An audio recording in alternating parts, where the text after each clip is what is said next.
যদিও আমাদের জন্য কাঁদতে কাঁদতে দুনিয়ার থেকে চলে গেছেন। একদিন যায় নাই যেদিন কাঁদেন নাই। নাইলে জিবরিল কেন বলতো, মিকাইল কেন বলতো মা সালা আরাকা তাবকি, যখনই দেখি চোখে পানি কেন?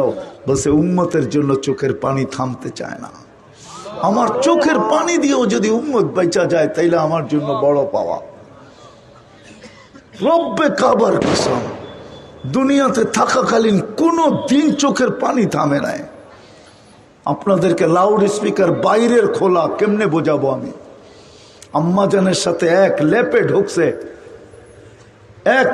ঢুকছে, ঢুইকা সাথে সাথেই বলছে আয়েশা আমাকে ছাড়ো, আকুমু আমামা রব্বি, আমাকে ছাড়ো, আমি আল্লাহর সামনে দাঁড়াবো, আমি উম্মতের জন্য দাঁড়াবো, আমাকে ছাড়ো ছাড়ো।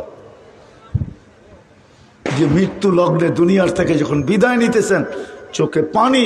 জিবরিল জিজ্ঞাসা করছে এখনো কাঁদেন? আমি শর্ট করতেছি। বলছে কাঁদবো না কেন? ফামান লিবাদিলি উম্মতি, আমার পরে আমার উম্মতকে বুকের উদ্ধার চড়ায় কে রাখবে, কে দেখা রাখবে? যে কবর থেকে উঠবে আর বলবে জিবরিল আইনা উম্মতি, আমার উম্মত কোথায়?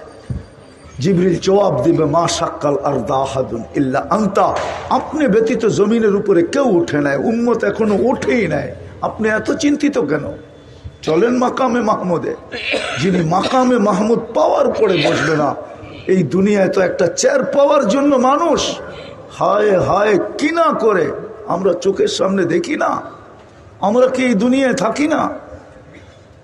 সামান্য একটা ইউনিয়ন পরিষদের চেয়ার পাওয়ার জন্য কিনা করে।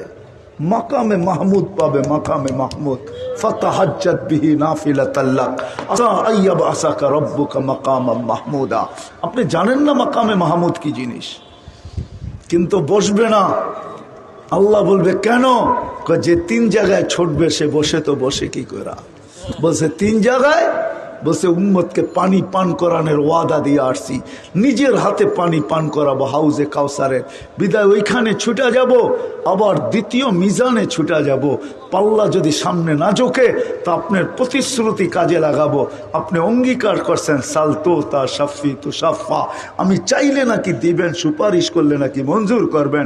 পাল্লা যদি সামনে উম্মতের না ঝোঁকে তো আমি হাত উঠে চাইতে থাকবো, সুপারিশ করতে থাকবো ওই পর্যন্ত, যতক্ষণ পর্যন্ত পাল্লা সামনে না ঝুঁকবে। এইখানেই শেষ না, আমি পুলসে রাতের ওইখানে ছুটে যাব। যদি উম্মত পার হইতে না পারে দুরুদের গাছটি মাথায় দিয়া পার করায় দিব। যে 3 জায়গায় ছুটবে ও পারবো।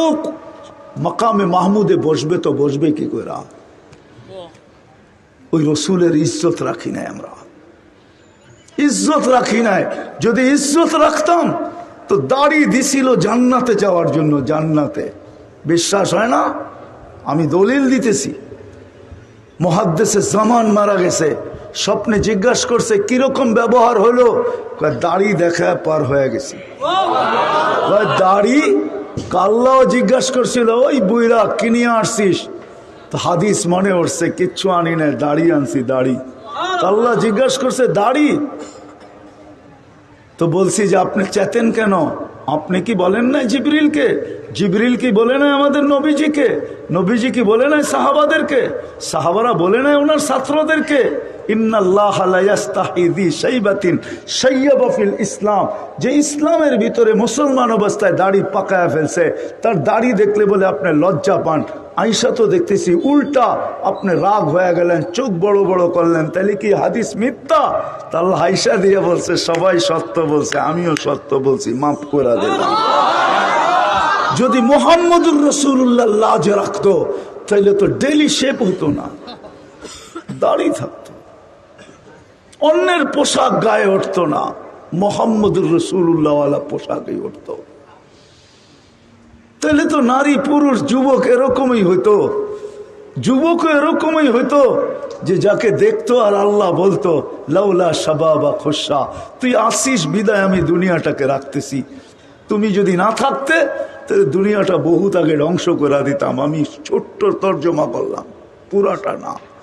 বোরকা পরিহিত মহিলাকে দেখা, দিনদার মহিলাকে দেখা আল্লাহ বলে তুই আসিস, এই জন্য দুনিয়াটা আসে না, এটা রাখার ইচ্ছা আমার ছিল না।